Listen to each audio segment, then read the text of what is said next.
Good morning. Good morning. Good morning. Good morning. Good morning, Robert. Hi, Jane, Hi. Cynthia, Jennifer, Stephanie. Good morning. Oh, man. How are things going today? Going great. It's a beautiful day.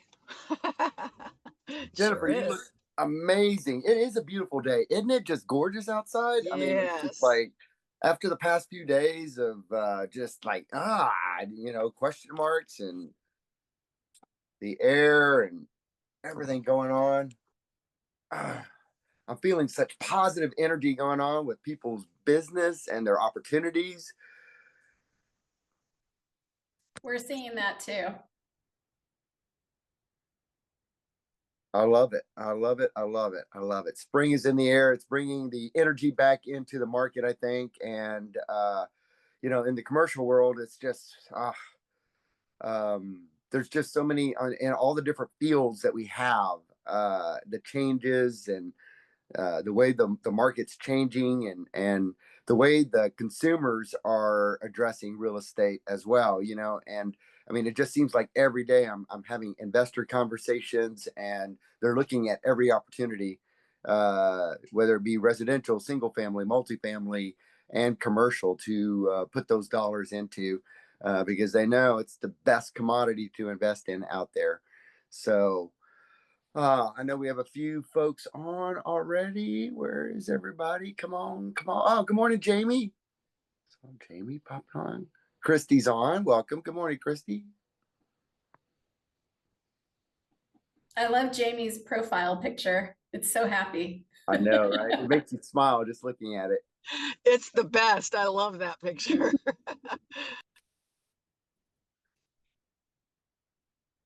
Good morning, guys. Good morning. All right. I was sent a text to Lisa and not sure where she's at, but I'm sure she'll pop on here. I know we got a couple folks as I'm getting ready to hop on. She said she's going to jump on, and then Edie might jump on as well. Some beautiful, beautiful. Good. Well, here, one more message coming through. Join if you can.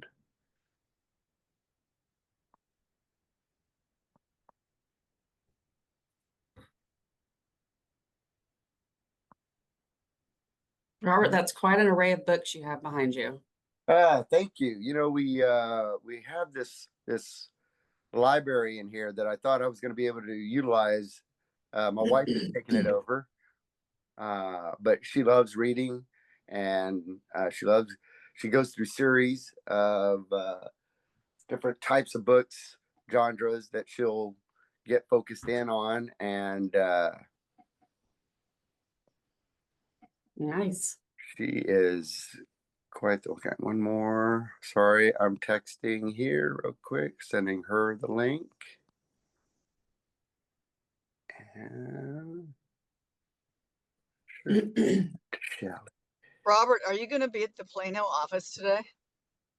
Yeah, for the Enneagram. Yes. Mm-hmm. Yes, sir. I sure Okay. am. Are you All gonna be right. there? I am. Good. Yes, sir.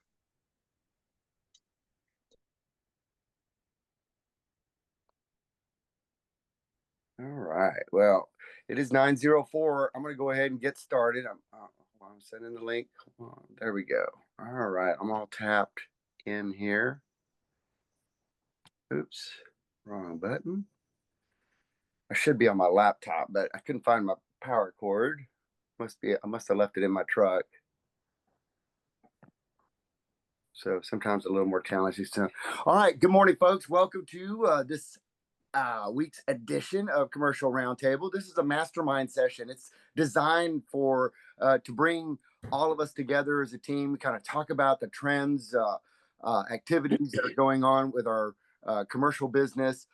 This is an opportunity, a platform for you to be able to share your successes, your challenges, your questions, your concerns. And of course, I want to bring fabulous guests to you as well that are experienced and knowledgeable in the commercial world to expose you to them. So you can expand your resources because I'm telling you, without having Jennifer, Christy, and their team over there, they are a vital part of our resources not just only getting deals done, but actually getting deals started. I mean, just helping out with the initial due diligence and looking into helping us look into the opportunities that our clients are considering. And I'm so appreciative of having partners like that. And Jennifer and Christy with Key Title, you guys, I know you guys just kind of opened up some new offices and have some activities going on. Jennifer, you want to introduce your team? And Absolutely. Thank you, Robert. Well, y'all, I've known Robert for probably 15 years now. He's been very involved in our industry with realtor associations and NAREP and all kinds of other industries, and he's highly respected. So I really thank you for allowing us to be on the call with you all this morning. I see that Christy Blagg is on the call. She is one of my escrow officers who closes commercial and residential. I see that Edie is on, but Edie, are you able to turn your camera on, or are you just listening today? I think she might just be listening. And then I see that it says someone with iPhone, and I'm not sure if that's Mabel or Connie.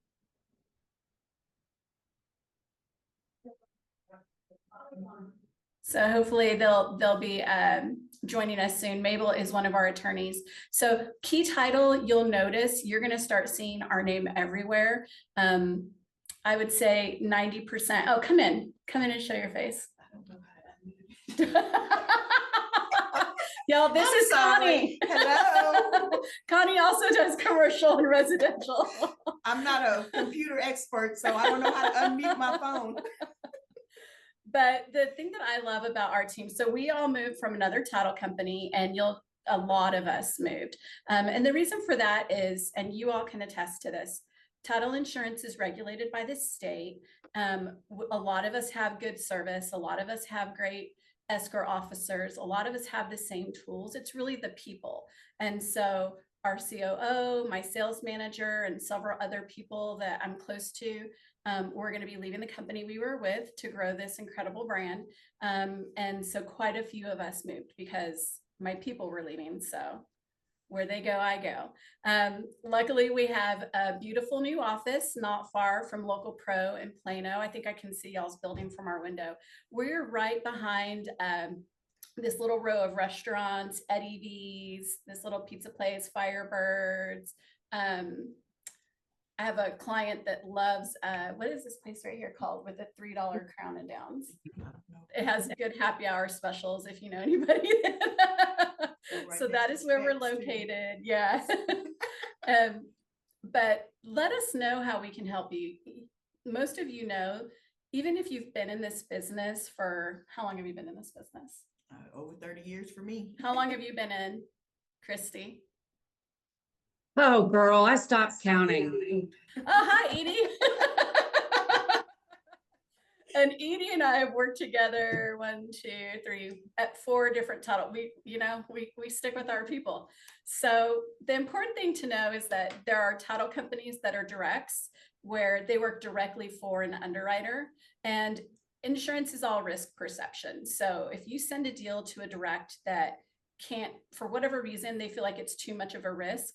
The nice thing about going to a title company that has multiple underwriters like we do is, one, maybe 3 out of 4 won't insure it. I worked for a title company that had 7 underwriters and 6 said no and 1 did.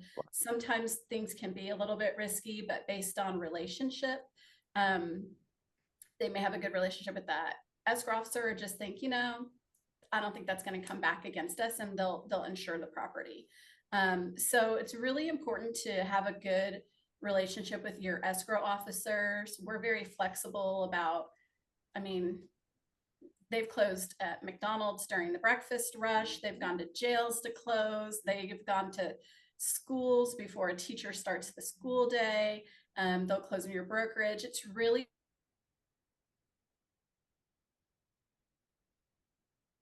benefit to having multiple underwriters is we have different attorneys. So we invited Mabel Simpson to be on this call. She's an attorney with Westcor, which is one of our underwriters. So we're owned by 2 attorneys, but we also have a slew of attorneys when you factor in all of the underwriting attorneys. So when you have legal questions, reach out to your escrow officer or send an email to your escrow officer. And if it's legal, they will get an attorney to answer you. I love it. I love it. You know, and having, again, it's all about the resources, right, Jennifer? I mean, not just having experienced folks around you, but folks with the knowledge to help us get deals, answer questions in order to help us get deals done, you know? And from the attorney's perspective, you know, I know that agents are reaching out and, you know, we're using documents and forms that are oftentimes created by attorneys. And so sometimes there's language in there that maybe we don't, it's not traditional that we use and our, maybe our promulgated forms and such. And, or there might be a term that you know, we want additional information on to be able to better explain it to our clients. But you guys are also, you make yourselves available to our clients as well. What are some of the challenges and or the biggest questions that your attorneys have dealt with some commercial agents here of late? Well, I see that Mabel has joined us. Hi, Mabel. Hey, Mabel. You're muted. Mabel, you're muted. Said We had $1 for every I'm time sorry. that happened to us.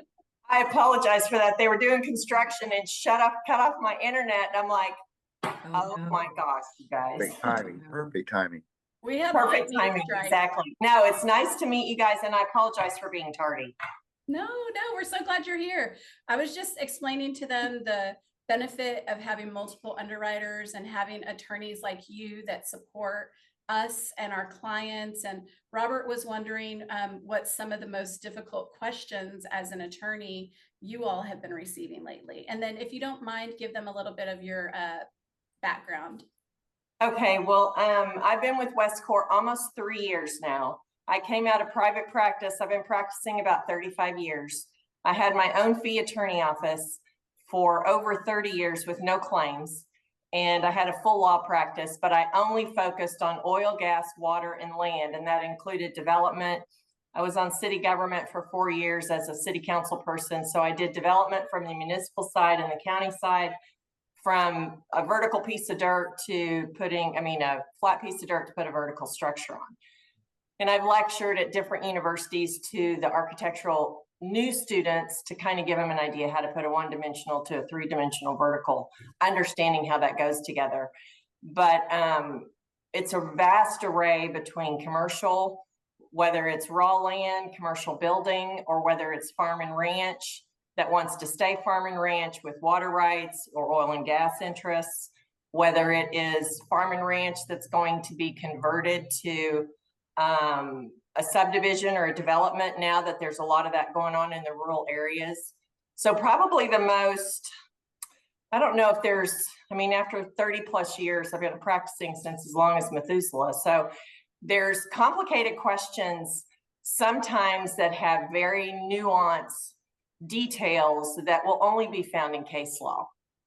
And in that regard, that's kind of where my forte is I always say there's always a solution to anything.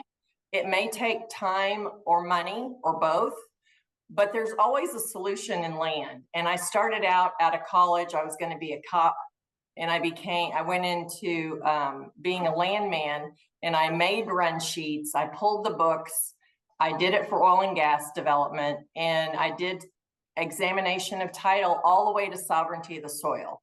So we put all that together, and then I went in-house and worked for oil and gas companies, dividing ownership of property. So I've kind of had it from, never figured in a million years that would be my forte. I was just going to be a cop that was an investigator. But I consider myself, that focus is just in the swim lane of property, which includes oil, gas, water, and land, not just one of those. And if you look at it comprehensively, if you're in, I'm assuming all the people on board here are commercial developers that you're talking to, or they're commercial realtors that are dealing just in, are you dealing just in the urban? Are you dealing in the rural? What areas are you looking for the most complex questions? Oh, as far as the most complex questions, I think in the urban areas, I know we do have Cynthia and Jamie who have some rural area, and Jane as well, some rural area transactions. And it's very interesting hearing your experience, especially on a lot of the land projects, because I do feel that a lot of agents who dive into transactions where retaining the mineral rights, there's this big question that kind of happens. Do I need to involve a landman and or in order to retain those mineral rights and or control them? Oftentimes that's a big question that kind of comes up, and I'm not sure if a lot of closings actually, when the seller expresses they want to retain those mineral rights, if the transaction's actually closing correctly. Well, there's a difference between retaining rights and controlling rights.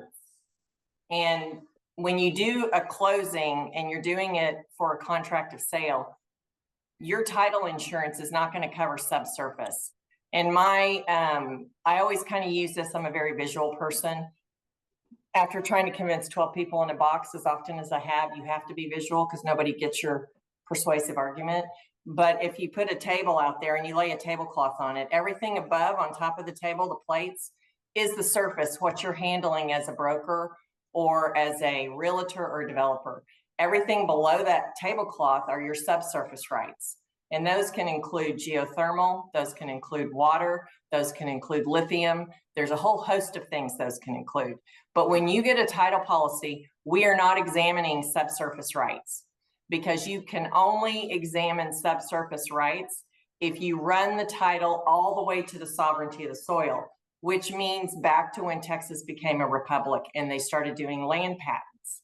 And that's what I had to research back when I worked. I mean, I had to work 3 years to save enough money to go to law school, but that's what I did. So when you want to go in, if I'm a broker and I'm coaching my team, I would say, if you're in a rural area and you know there's activity, whether it's water's almost more valuable than oil and gas at this point, retain those rights if you can. But a lot of times, if you're selling a 2-acre tract that has a well on it, or a 3-acre tract, depending on what county you're in, you can't get a water well or a septic unless you own a minimum of 2 or 3 acres. But that well is going to be designated. And now the groundwater conservation districts are going to say, you better own the water rights to that 3 acres or that well's got to be plugged. So it's important to know the territory you're in. And I close transactions all over the state. But I've been in Dallas for, again, 60 plus years. So the bottom line is you got to know the territory you're in. But when it comes to conveying minerals, if they're not reserved in the deed that's conveyed to your buyer, then they're going to be conveyed to if they're not reserved to your seller, your buyer will receive whatever the seller might have owned. But you're not going to know that from a title commitment, because subsurface minerals or subsurface ownership is not examined. Your title commitment will reflect oil and gas leases that appear of the county clerk's records of record, but it's not going to have indication of whether or not the minerals are owned or not. Now, I was a landman for 3 years. I have a great respect for that industry. If somebody buys land and they have no idea I'm sorry. Oh, sorry. No, you're doing It great. was just feedback, sorry. Oh, that's okay. I have no idea As a landman, when you buy a piece of property, if you hire a landman, say you suspect you might have an interest in the subsurface rights, or you see on Schedule B of your title commitment there are oil and gas leases, and you want to know more about that, I would venture out and contact a landman and say, look, and normally it's a price per day, maybe 500 bucks. I don't know what the cost is now. And ask them to give you a subsurface mineral search on that property, just on your parcel. And they can do that. Then your person's going to know, do I own 1/4 of 1 mineral acre? Do I own a full mineral acre? What do I own under what I purchased?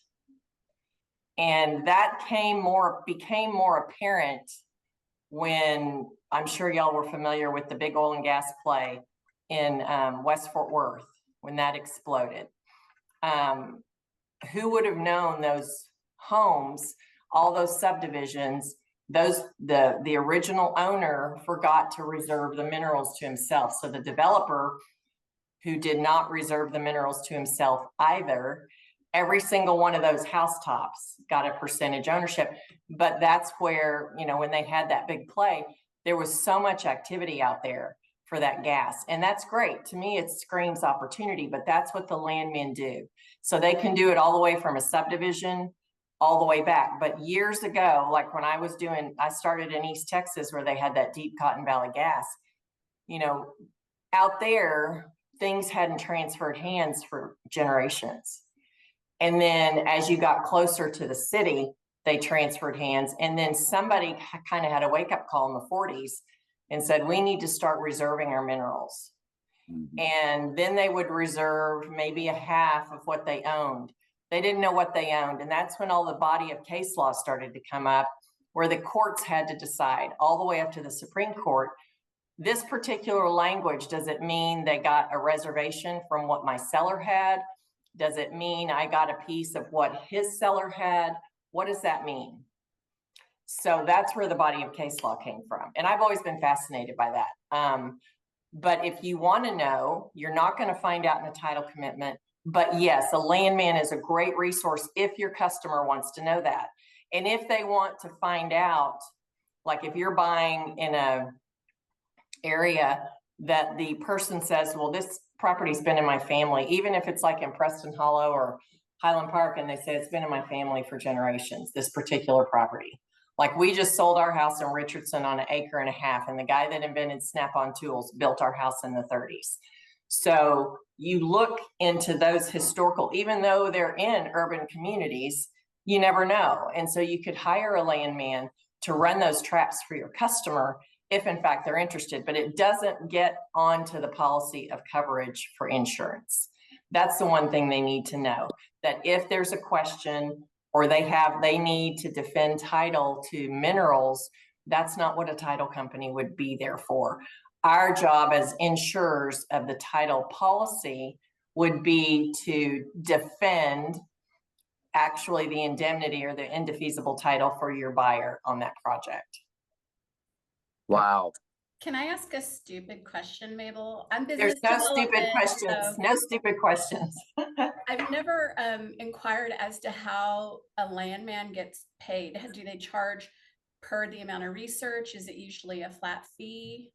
It's usually per day. Back in the day when I was a landman, I was paid per day. Now I was sent traveling to different counties. So I stayed mostly in East Texas, doing the whole Northeast Texas corridor. But landmen today, I mean, I had one that closed in Ford County. I think it's Ford County. It was Thalia, Thalia, Texas. And we had no idea, and I couldn't get the title evidence out there. So I hired a friend of mine who was a landman out of Houston, and she went over there, and I think it was $500 a day, and it took her 3 days to run title on this. It was like 800 acres. And she sent a report back similar to what we always did when I was a landman. And, you know, it worked. So it's usually a price per day, a flat fee. And if you're sending them somewhere to travel, of course, they're going to want you to pay their expenses. But other than that, there's plenty of landmen that are out there. There's the Landman's Association. and they're a great resource. They have people that are listed, and you can look up jurisdictionally where you might need to find someone, kind of like a surveyor. If you're doing something, say down in Zavala County and you're in Dallas, you know, you're going to look at the website for the engineers, which is now where the surveyors are found, and find somebody in that jurisdiction or that territory.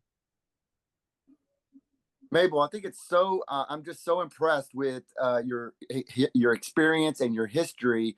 And I love your, I can tell your passion for being genuinely interested in this. So when it comes to doing the title work, I would imagine, especially in the truly rural areas where, you know, you have really small populations, small areas. Heck, you hear about courthouses burning down and records being destroyed and things like that.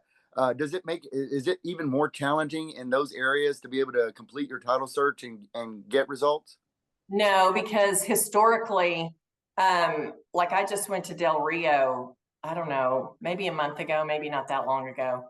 And I think the courthouse did burn down there, but there's one abstracting plant that had the entire courthouse records indexed by cards. Have you ever been to an old abstracting plant? Yeah. Well, you know, it's kind of like going to the library where you pull out that thing and you go through the cards, but they're done by abstract. And so you read on there, they had the entire plant at their facility in this abstracting company. And it was the oldest one in town. So when the courthouse was restored, they got a full set of copies from this abstracting plant. So there's resources that everybody can pull from.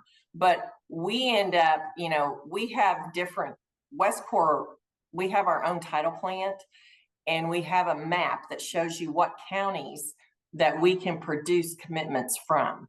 And those counties that we do not permit, you know, produce commitments from, the title agent can seek out title evidence from other providers of that title evidence, meaning those records, that Westcor can then underwrite that on our underwriting policies.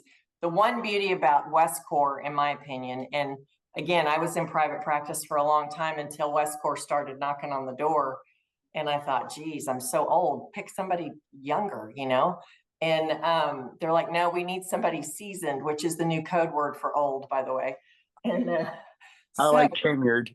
Yeah, tenured, there you go. And so anyway, long and short of it is, you know, they were just looking for somebody that could help their agents avoid claims. And that is where Westcor teams up with the title agent. We're their partner. And it's not, you know, when I was, for years, I billed by the hour, and that was my practice, my law practice. And, you know, it's been a very successful time in my history, and I enjoyed it, and I still enjoy it. But Westcor does not bill by the hour. Westcor is truly a partner to the title agent. So any questions that you have, meaning the title agent has underwriting questions, they don't know what to do, or they've gotten a very long objection letter from an attorney on a transaction. 99% of the time, commercial transactions have objection letters. And how do we get through those? You know, that's where the underwriting team at Westcor, there's 7 of us that cover our region. And we're always available. And basically our strongest point is we don't take 48 hours, 72 hours to reply. We know what it is like in the industry to get a deal closed. We know what it's like to have investors, whether they're realtors, whether whoever they are, they can get very, very, very impatient because they're working as hard as they can to get a transaction done. A lender who's working very hard to get a transaction done, they can become pushy, they can become impatient. But from my perspective, because I had my own title agency, I've produced my own settlement statements. I've used SoftPro, I've used RamQuest, I've used Resware. You know, I'm familiar with the platforms. I've done escrow. I've taught my team escrow processing. That's kind of where I see my value as a support mechanism for the title agents and their customers. Because if somebody doesn't know how to handle something, I can look at it not just from the underwriting side, but the rest of it to say, how can we get this fixed? Because to me, there is a solution for everything. And like when Jennifer said, I have a stupid question, I always say, there are no stupid questions, because my kids are 32 and 34. And I tell them, even when I was bringing up young associates, if somebody's not asking questions, they're never going to learn. And that's how I came up. You know, my first two mentors were in their 80s in the oil and gas industry, and they were the geologists that were making all the money. But I could ask them, I didn't know they were stupid questions, but to them, they were elementary, but I was elementary. So I have a great respect for people that ask a lot of questions, because I think they learn more. And then your response from an underwriter, all of our styles are very different. One underwriter may say, approved. The next one may say, that affidavit of airship is good. Me, when I'm reading a transaction, I'm taking notes while I'm reading one. I'm taking notes in the email to remind myself in case I get it back. Of course, my husband says, don't tell me how to build the watch. Tell me what time it is. Everybody's different. So some people just want to know the answer. And I say, you know what? You're not going to hurt my feelings if you say, I just want to know the answer. I go, just scroll down to the bottom, because that's my way of processing in my brain how I got there.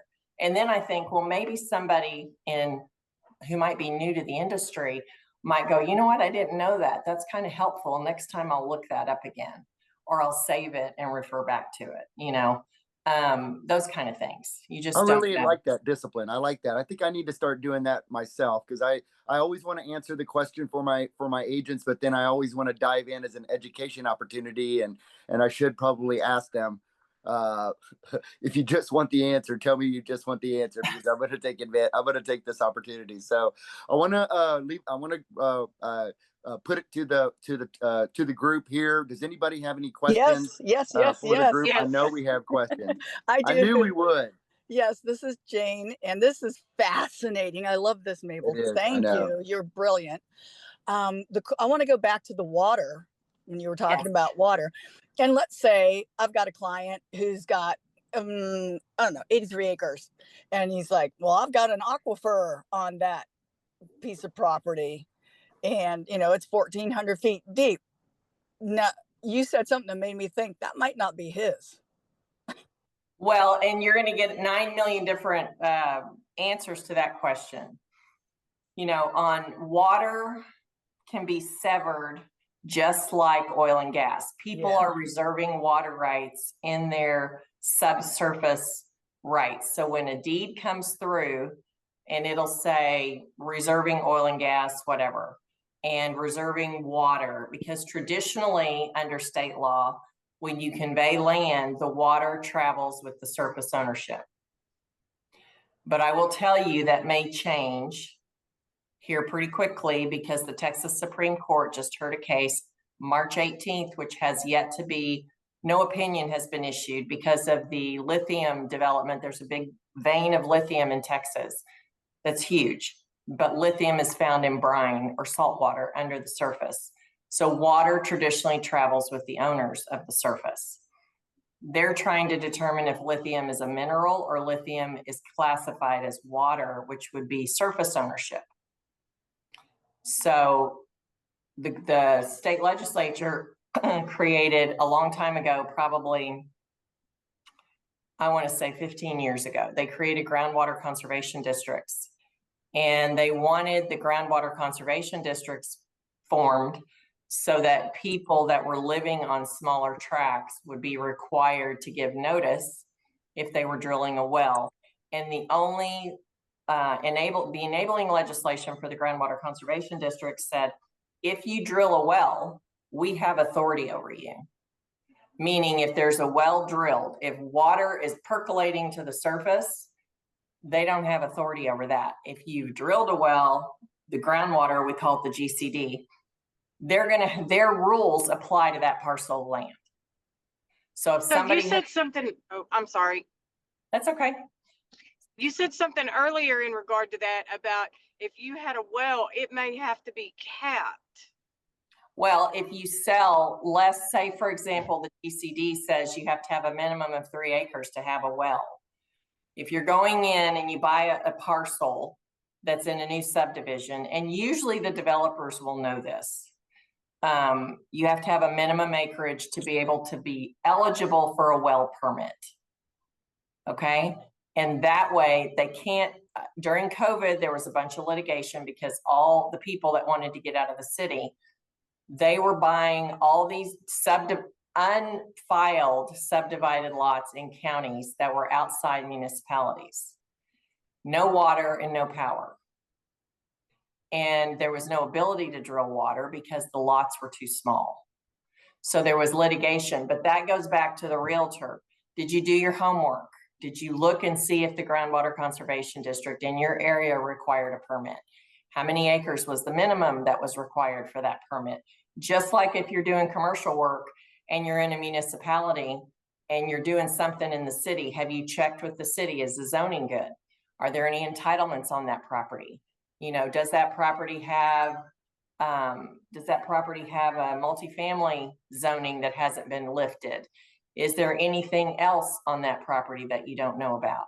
Those things are not going to be found in the county clerk's office. That's going to be found through due diligence on the realtor side. But owning subsurface water is heavily litigated right now on who owns those rights. So if you know that somebody's on top of, if they've got a well that's currently producing from a particular aquifer, they're likely grandfathered. If they want to either expand or they want to pump water and carry it out of the county, then the groundwater conservation district is going to find you. Cynthia typed in a question. Is that just two specific counties? And I think you kind of said it depends on the county, right? Depends on where the property is. Yes. Yeah. Yes. And those regulations. All right. And I kind of called it the legislature's unfunded mandate because the only way the GCDs operate is through fines and penalties. Yeah. So, you know, to say, and they're fully staffed. So read between the tea leaves. They're looking for revenue. So, you know what I mean? Ain't that the truth, right? Like trying to speed in a small town. Don't do it. Don't do it. They're going to pull you over. Exactly. And so I'm not saying that to be derogatory. I'm just saying commonsensically, you know, when some people say, which I have to laugh, and you guys are all in the title industry, oh, you do title, that's just like rubber stamping stuff. And I said, clearly you're not in the title business, you know, just like realtors. Oh, a realtor just sticks a sign out front and lists it. Well, that's not true because I've seen very complicated commercial deals. The realtors have done a ton of due diligence. And even when I was on city council in Richardson for 4 years, it was like, you know, I would see the architects and the developers bring presentations to us for new developments. And, you know, one guy sued the entire council because he wanted a limited service hotel put in, and he bought the land and started to kick off his project. And I didn't want to be ugly, but he sued all of us. Of course, the city defended it. But bottom line is, I had to ask him when he was standing in front of the council. He goes, y'all should have told me it was there was no limited service special use permit. I'm like, I said, did you have a realtor? He goes, I did. And the guy's standing right there. And I said, I just have to question myself. Did you do any due diligence? And you don't want to shoot the guy in the head. Right. But by the same token, you're like, be careful the realtors you choose. Are you choosing somebody who has the knowledge for that particular project? And I know you guys are familiar with that. You know, Absolutely. Are they dabbling?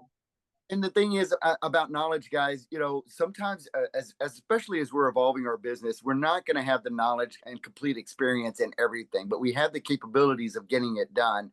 And so that's why having partnerships and getting to know our partners and your experience. I feel empowered already just simply being on this call with this group of folks. So do we have any other questions here? I know we've gone beyond our time, so I want to leave it to my group here real quick. I know you guys have transactions going on where these questions are probably coming up. Well, my only thought is, can we just have Mabel come and teach a class? Like there's so much like that just, you know, is beyond what probably any of us really know. And I know we can't be heard. I'm happy to do that. You know, I love what I do. I can just tell you it's something that it's never a dull moment. And, you know, sometimes I get emails in the underwriting box where I've got this deal that's coming down the pipe and I'm not sure how I would handle X.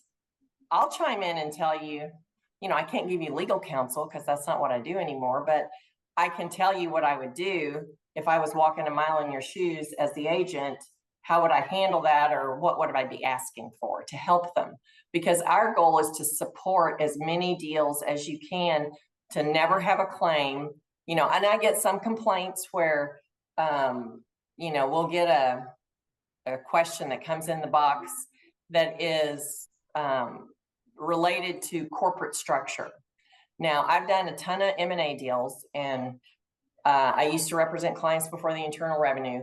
So I'm just going to tell you, when people don't put their corporate documents in order, that's where I won most of my cases. Because when the details and I's aren't dotted and T's aren't crossed, and they don't have a current resolution, or they forgot to do something else, or my CPA just filed it with, the Texas Secretary of State, and I start asking for these documents, but I tell them exactly what needs to be in them. And then they're like, well, they don't want to do them. You need to find a local attorney that's going to draft that stuff for you and just bill your client, because I'm going to tell you something. When that, as an attorney on the other side, if I was looking at a way to kick the door in on the kink in the armor and tag their personal assets, it's the first place I always won, because the documents were not in order. And so, and that's the kind of stuff, but I have my response to all that stuff. People that ask a lot of those questions with the same people from agents that, have a lot of those corporate questions, they start seeing my style because it's repetitive, and they like it because they know what they're getting back. But a lot of times I'll get pushback. They'll say, well, my customer doesn't want to do this resolution. And I'm like, then you can't sign it up because you have no idea who's the current signer, And I'm not being tacky. I'm just saying, our goal is to protect the agent at all costs so that they don't have a claim. And that is low-hanging fruit for claim. Jane, you brought up that the topic about the surface rights and having a conversation, having a class on that. I think we need a class on how to guide our clients into being prepared to provide the evidence of their corporate structures. That tends to be a delay with initiating an offer. And then I see other delays happening because after we execute offers, the title companies is the first thing they research are those corporate documents, and like, okay, we don't have the right person signing here, or the right person's represented on here, and now we're just wondering if we even have a valid contract. These are things that we should be doing in advance, but it does tend to be a hiccup that we're facing at or right at the time of the contract, or just slightly after, and that's wow. This has been absolutely awesome. And then let me also share with you, Christy Blagg. She's a rock star as well. Her enthusiasm, her excitement to be able to connect with you guys. Jen, I'll make sure and share Jennifer's contact information with everybody in the commercial group. Please consider Jennifer, her team at Key Title Resources, and especially because we have an office out there in Midland, and we have agents out there. I think Cynthia was on the call. We need to get Brittany and the others on the call as well. And because I know they would appreciate this information as well. So, well, I know I've gone way over my time. We're going to get some stuff. I'm going to get with Jennifer. We're going to get some additional stuff together. I do want to make a comment to the commercial team, guys. I know I talk about the education at MetroTex all the time. I'm telling you, I'm so impressed with their commercial series of education that they're working on. Christy is just rocking it over there at revitalizing our commercial attention with the board of realtors. It's something that a lot of commercial brokers that just don't want to haven't been involved with the MLS. Don't give. She's done a great job engaging the commercial brokers, getting them back in, bringing their inventory. You're seeing our inventory count increase in the MLS system, which is I think just added resources, and it's a benefit to the clients to be able to syndicate those listings on a platform that we can control. And I think that's the MLS, but furthermore, there is a class specifically called Commercial Real Estate Basics.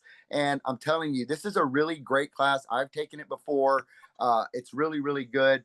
There's one, the next one that's coming, the one that's happening, it's happening today actually, but the next one's coming up on June 5th. On June 10th, there's also another, it's part of the tax commercial designation that the Texas Accredited Commercial Specialist. designation, and it's on commercial real estate marketing and negotiations. That's coming up on June 10th. I would really highly consider you guys consider that as well. So I want to thank you guys all for being on here. Thank you for everybody at Key Title. We're going to get connected, Jennifer, and we will get some more valuable information to the team. Anybody? Awesome. Thank you so much. Mabel, you are such a boss. You have no idea how impressive you are. Girl, you are so much more than seasoned. Right. Like, I was going to be a cop, then I was on city council, then I I was know. Landman. You know what? It's just stuff that happens in life. It's not something you plan. You know what I mean? Yeah. And Well, it's an impressive I've always resume. told my kids, if you're passionate about something, you'll be totally successful at it. Amen. So true. I love that. Thanks again for your Outstanding. time. I know But how we're busy here to you are. support you guys. So please, please never hesitate to reach out. That is what we're here for. And there are no stupid questions. Thank you so So- much for making that comment, because I do have a couple of newer agents on here, and I do think that agents sometimes, because we're out there isolated on our own, and it does feel that I've got to make these decisions, I've got to make these calls. I hope that the platforms that we're creating here at LocalPRO Realty is opening up and encouraging agents to reach out, ask questions. There are no bad questions. Let's talk about it. We love doing it. You know, bring them to Jennifer and the team and say, this is the deal we're thinking about bringing your way, and they'll all reach out. I mean, her team will reach out and we can get you some support in that direction. You guys rock. And that's You what guys I rock. was just about to say, because we on the title side don't always have that answer, but having the resources like Mabel. And Mabel, I have to say thank you, because you shoot it straight. I don't feel like I'm talking to an attorney, which sometimes you guys know what I mean when you're trying to get an answer from an attorney. It's just, I'm like, I don't understand. Like, give me the in between, you know? So I do have to say thank you. You kind of dumb it down. And that's appreciative across the board, especially for Robert and his team having some newer commercial agents there. Well, no, to me, if we can't communicate a solution to where people are going to understand it, and I don't really consider it dumbing down, and maybe it's because I've raised kids or I've always had to train my staff, but I just think people appreciate being able to be straightforward. I don't candy coat stuff, never have. And that's why my feelings don't get hurt if people don't pay attention to my summary until they get to the bottom of the answer. I think that's just having kids. I'm like, whatever, you know, if you get it, fine. If you don't want to pay attention to it, I'm okay with that too. But yeah, I mean, our goal is to support, to get the transaction done to where the buyer is secure and there's no blowback at all in a claim. And again, I've never had a claim in all the years I've had my fee attorney shop, never had a claim. And was I overly conservative? I don't think so, because to me, it's explaining to your customer. And a lot of times when I'll send back messages to you guys, Christy, I'll say, don't hesitate to cut and paste what I've said directly to your customer. That doesn't bother me at all, because then they get it. You know, it's like, okay, well, and their attorney, if they've looked at it, you know, because the guy may say, I sent you an order on this particular case.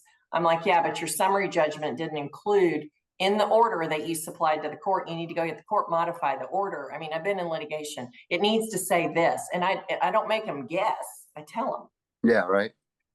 I love it. I love it. This certainly is empowering. Guys, thank you so very much for your time. Thank you so much for the information. I can't wait to get connected with you guys. All of you have an outstanding day, and I'll see you guys very soon. Thanks. It's good to meet you guys. Bye, y'all. Thank you. Bye.